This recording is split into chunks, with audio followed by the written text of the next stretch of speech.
Hello, in front of me I've got Nokia G10. Today I'll show you how to add different types of cards to Google Pay. So, open your Google Pay app firstly, and then tap on Get Started.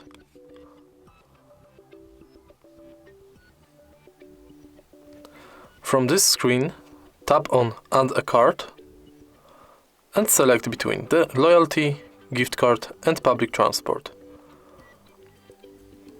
Let's select loyalty firstly and choose shop you want add loyalty card to, for example IKEA Poland.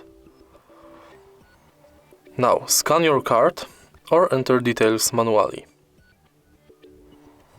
Then tap Save.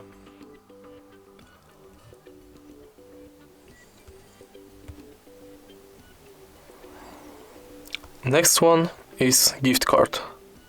Similar to loyalty, select shop, then write card number, PIN, balance and your notes, then tap Save.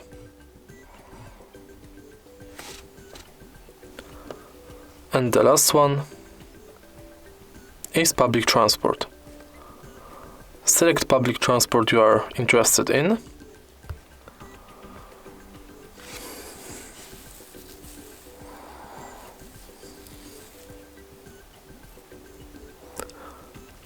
Complete all questions and tap Select. If you find this video helpful, please leave like, comment and subscribe.